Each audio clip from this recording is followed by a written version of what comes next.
opera scritta dalla Divina Sapienza per gli eletti degli ultimi tempi.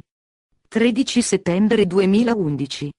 Eletti, amici cari, voi ora sospirate per la situazione del mondo, vedete tutto crollare, ma vi dico gioite, amici cari, perché il mio progetto è in via di realizzazione. Sposa cara, sospiri e gemi, vedendo ciò che accade nel mondo, in ogni angolo, ma io, Gesù, il tuo Signore, ti dico non rattristarti, non gemere perché è in atto il mio progetto. Negli intimi colloqui ti ho parlato di questo ed il tuo cuore ha sussultato di gioia in me?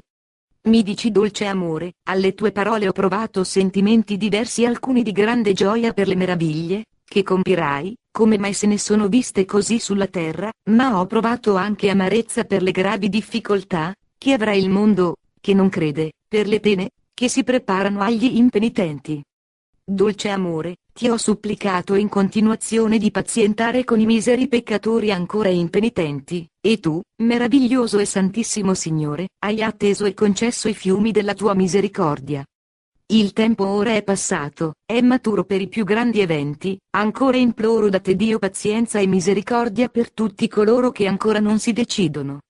Provo, certo, grande gioia, vera esultanza per il tuo progetto sublime, che procede, ma c'è sempre quella parte che riguarda il castigo del mondo se non si converte e mi chiedo come resisterà il mondo alle forti scosse per il ravvedimento.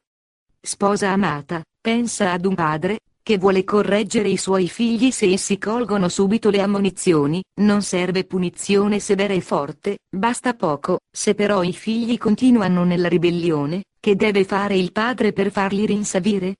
Dimmi.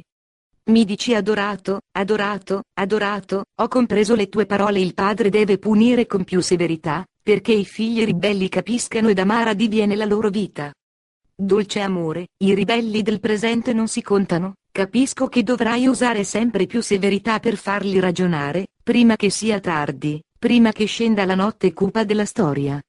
Il mio cuore, dolce Gesù, trema nel vedere che il mondo procede nella grande incredulità e non si muove dalla sua posizione, mentre avanza il buio della storia, non da te voluto, santissimo amore, ma da te permesso per il ravvedimento generale.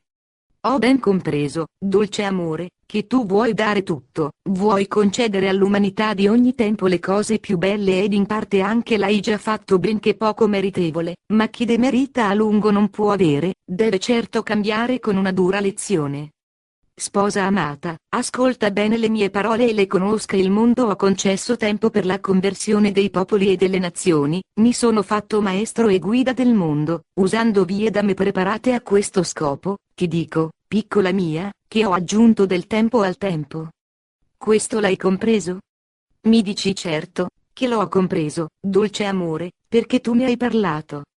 Ebbene, sposa amata, ho fatto ogni cosa, secondo il mio amore, per la salvezza delle anime ed ancora lo sto facendo, ma si capisca che ho fissato un tempo per la conclusione, un tempo oltre il quale non si va, tutto ormai deve svolgersi entro e non oltre. Ti dico, sposa cara, che avverrà come per le vergini sagge e quelle stolte nell'ora meno aspettata ed immaginata, si dirà ecco lo sposo.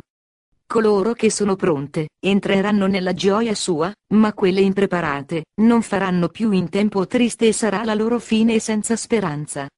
Sposa amata, ognuno faccia subito la sua scelta, ciò che vuole avrà. Resta felice nel mio cuore ardente e godi le delizie del mio amore. Ti amo. Vi amo. Gesù. La mamma parla agli eletti. Figli amati, figli tanto cari al mio cuore, vi indico la strada che porta a mio figlio, è l'unica della vera felicità, vi chiedo di percorrerla tutti subito. Dio Santissimo ha fissato dei tempi, capite bene questo, che Egli ha fissato dei tempi conclusivi oltre i quali non si può andare. Vi porto ancora l'esempio di una partita di calcio, quando ormai l'arbitro stabilisce i minuti oltre i quali non si può andare, forse che i calciatori non si affrettano senza sprecare neppure un solo secondo? Figli amati, vi porto esempi di vita quotidiana per farvi capire. La Madre del Cielo è con voi in modo speciale per salvarvi tutti, ma voi non fatevi trovare sempre distratti con la mente immersa nei pensieri di terra. Ascoltate, figlie del mondo, le mie parole, dopo averle attentamente ascoltate vivetele intensamente, tenendo l'occhio sul tempo, che passa rapido e fa cambiare la scena del mondo. Figli cari, la Madre del Cielo vuole la felicità vera dei suoi figli, di tutti e non solo di alcuni, se mi ascoltaste. Per volontà del Padre caro vengo a voi come madre amorosa a portarvi la luce di mio figlio Gesù, capite bene che tutte le cose del mondo vanno, ma la sua gloria è per sempre. Entrate tutti nella gloria di mio figlio, dicendogli un sì pieno, subito. Vi prego, piccoli cari, vi prego non indugiate sulle vie del mondo, non indugiate un solo istante, ma correte incontro a Gesù, egli certo non resta fermo ad aspettare, ma sempre si muove per primo, perché il suo cuore è un oceano infinito di amore, sempre amore, solo amore.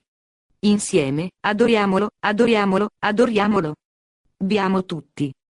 Ti amo, angelo mio. Maria Santissima.